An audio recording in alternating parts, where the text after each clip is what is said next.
And depression has a close link to anger. Barbara Taylor, in one of her books, says this: many Christian leaders who talk about anger and depression believe they are tied together. Whether or not a person victimized by them understands the logistics of that. Among them, Tim LaHaye, Charles Solomon. Solomon has expressed that depression is really in a heart that's going through an internal temper tantrum. LaHaye says in his book, How to Win Over Depression, the first step in the chain reaction producing depression is anger. Don't be surprised that you involuntarily reject that proposal. I've constantly, he says, observed that most depressed people cannot and do not think of themselves as angry people.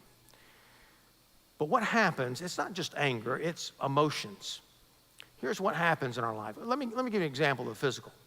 You know, the times that you and I run marathons. I've never run more than 5 miles in my life, and even that I was running from the law or something, you know. I'm just kidding about that. But people expend themselves physically, and they're just exhausted.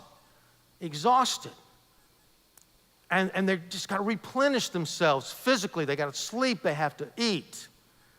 I remember I used to be able to play golf on Saturday, come to preach on Sunday. I don't do that anymore. I can't replenish my body. I'm getting older, and so I can't replenish my body. So if I don't play by Friday, I very seldom play, but when I have to play on Friday. Really can't play on Saturday. It has to be something very unusual, like a charitable thing I just feel like I've got to go to, because my body will not recover for the energy that I need on Sunday. You see, physically, we spend ourselves out. Well, we do the same thing emotionally. What depression really is depleted emotion. We don't have any emotion left. We're emotionally exhausted. And anger does that. Stress does it, worry does it, but anger really does it. And so we get angry, and the emotions begin to come up and just attack ourselves, or attack another person verbally, or attack God. And then bitterness sets in, and then the bitterness turns to depleted emotions, and finally we become depressed. That's the reason, as you get older, it's harder, by the way, to replace your emotional energy. And that's the reason a person that's angry at 30 becomes bitter at 35 and depressed at 40. You can't get it back.